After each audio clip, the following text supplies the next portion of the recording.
Magnus Carlsen is taking on Nepo in the biggest match of the year, the World Championships in Dubai.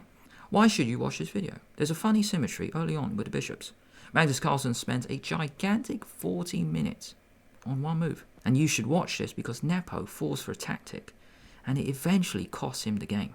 Carlsen has white, Nepo has black. d4, e5, knight f3, knight f6, we had the Petrov. Normally, the games go like this. Take, you kick the knight away, knight goes back and knight takes e4. But today, Magnus strikes with d4. Nepo takes on e4.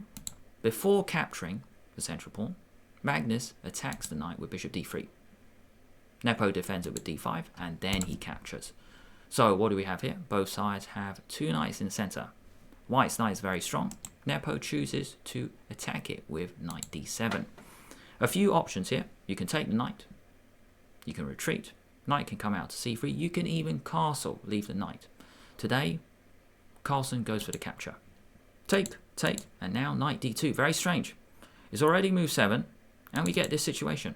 Bishop d6. A very funny situation, which I mentioned at the beginning. Pure symmetry. Have you ever seen anything like this? Two bishops on the same file. If we go back to this point, it's actually a very interesting moment. Instead of achieving symmetry, queen e7 check is one way out. Now, there are a few ways to block.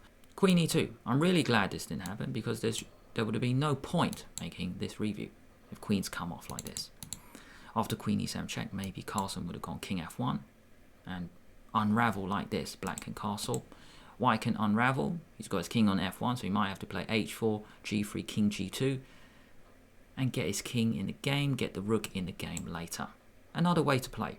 However, in the game, bishop d6 was played. Castle. Nepo could have continued with the symmetry. Pure symmetry. But maybe Nepo didn't want to go for this because queen h5. Threatening checkmate. And also the pawn. There's only one way to block with f5.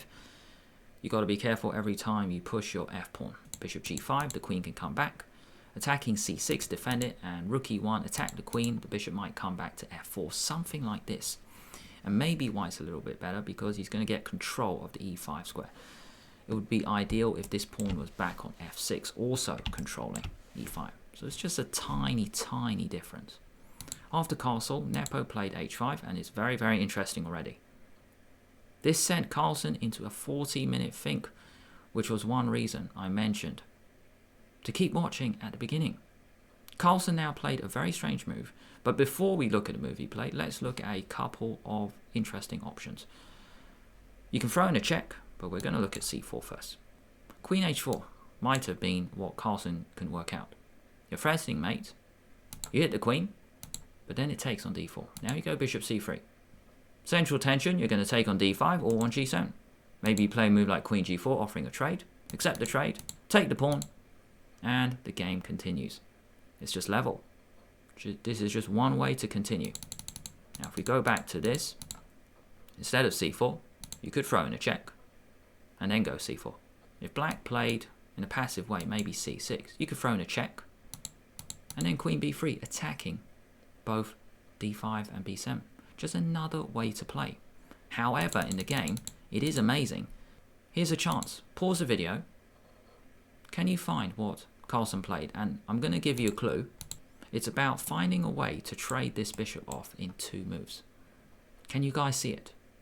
It's a very, very strange move. Carlsen now played queen e1 check. Nepo later commented, saying,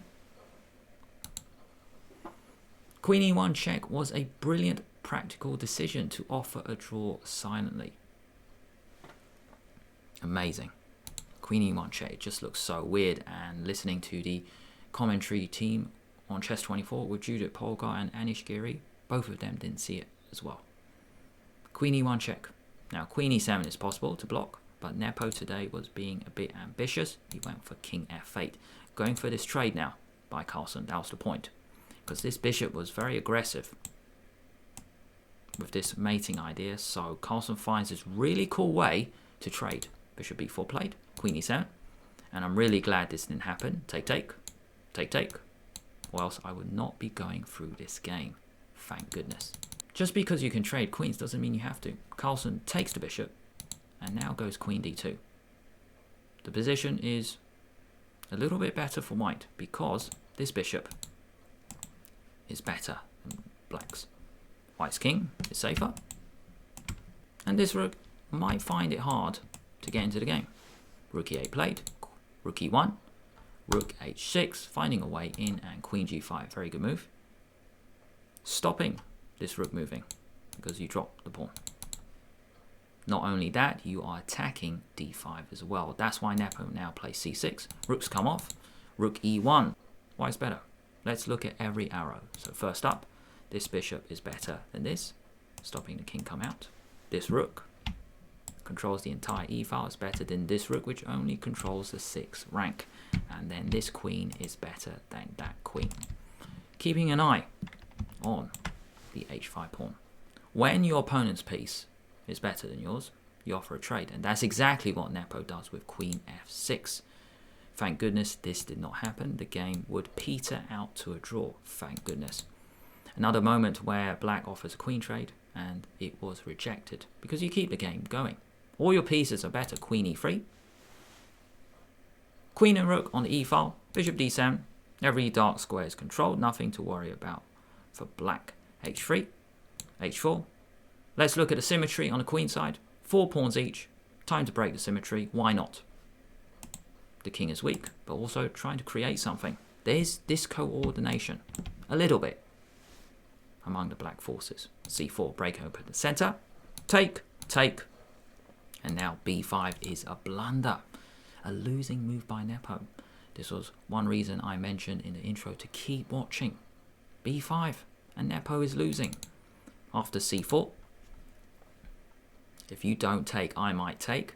But if you don't, maybe g5, a capture could happen, or just getting more space. Looks very difficult to play. You're going to march your pawns. It's not clear how best to coordinate the pieces. Maybe go king g7 and then keep going from here. I quite like c5 actually. And then keep playing from here. So after c4, Nepo took. And one way to continue was king out the way. That's actually very important without me giving the tactical shot away. Got to get the king off this diagonal. b5 played. Pause the video now. I'll give you guys 5 seconds. Can you find the winning move for white? 39 minutes for white. 54 minutes for black. And on move 21, Nepo blundered. Can you guys see it? The winning move is queen a3 check. The point is you're going to pick up the a7 pawn, hitting the bishop at the same time. There's no time for black to take the bishop. You lose your one, your pawns are messed up, you're in. You are winning. Rook and queen doing nothing. So queen a7, queen back to d8, bishop back to b3, keeping an eye on f7. White is completely winning. Rook d6, it would be very nice if this bishop was off the d file. So then there's pressure from the queen and the rook on the pawn. Rook e4, defending. Every white piece is superior to black's piece. I've said it before, I'm going to say it again. Not only that, white is a pawn up. So let me explain every arrow. The rook on e4 defends, attacks, controls the entire file. The queen is attacking f7 once this bishop moves, and the bishop also attacks f7. Bishop e6 played to offer a trade. Bishop f5 is not possible because f7 hangs and you drop your bishop. Bishop e6, a trade happens. White's bishop is superior. Take, take, take, take. 6 versus 5, now what? Carlsen cleans up. Bring the queen back in the game. Queen c5. It could occupy e5 and really just control the entire board. Queen a5. Queen takes pawn. Throw in a check and take that pawn. So why is Nepo gone for this? Maybe it's not the best move, because it does allow queen e6 check. Picking up a pawn with check, never a good idea. King h7, queen e4 check. So what's the point of Nepo going for this? The blue arrow shows Nepo is attacking both pawns and is threatening queen g3 check, perhaps some perpetual ideas. But Carlsen brings the queen back to e4 check, and then b3. Very cool move. Choosing to save that pawn. Now, why is this key? Well, after this move, there is no queen g3 check, because the queen defends e1, and the pawns can run. Run the d pawn, run the a pawn. So b3 is a great move. Nepo now takes the a pawn, attacking b3, but Carlsen, he doesn't grab this, because after this, there's some unnecessary counterplay. No. Carlsen finds a way to grab the b pawn with check. Now he takes it, defending it. 4 versus 2. Game over. Time to clean up. Queen f2, threatening this idea. So if you're careless, you might go check, check, and it might be a draw, something like this. Carlsen is not careless, no way. He controls the diagonal with queen e5. Queen b2, attacking the b pawn, thrown a check, and queen d3. So careful, check this out. The queen took the pawn, comes back, throws in a check, comes back, and from d3, now the pawns can run. Also defending g3. Queen f2, queen c3. Very clever move. He's not even pushing at the moment. The reason he doesn't push is it's not really a check on g3, it's a check on f4. There's no need to give Nepo some unnecessary checks. No, Carlsen's very clever, and he plays queen z3 to guard that. So if you go check, king g1, you don't have that check, that square. That's exactly what happened. Check, king g1, he guards it. Very clever, just using the queen to control all the squares, making sure you control everything, then you can march your pawns. Very clean, precise finish from Magnus. Check, and queen back to d1. Retreating the queen. Queen on the back. There's no way for black to get a perpetual. Queen e3 check. King g1. g5. Push. Game over. g4. Just take. h3. Clean. You can even take. It's quite funny at the moment. White is 4 pawns up. Check. Check. Yeah, this arrow is just showing every pawn is defended by the queen sitting back on its starting squares. It's very beautiful. Check, check, you can run, and game over. Instead, in the real game, h3, Carlsen didn't allow that. He didn't need to. He just went queen f3. After queen f3, he resigned. There's nothing. Throwing a check doesn't matter. 3 pawns up, game over. Magnus takes a 2-0 lead in the match. Nepo has to strike back. And the good thing is, in the remaining games, we're going to see some very exciting fighting chess. Finally, I want to see Nepo play an offbeat opening, not the Petrov anymore. No thank you. Maybe a Sicilian, Najdorf, Dragon, Classical. I want to see something exciting when he has black next. Who will be the new World Championship challenger? Is it too early for me to say? Alireza Firouzja, 18 years old. He's world number 2 already. Check out this video over here. Alireza played a brilliant game in the Caro-Kann. One of the best games I have ever seen. However, if you don't like that choice, here is YouTube's selection.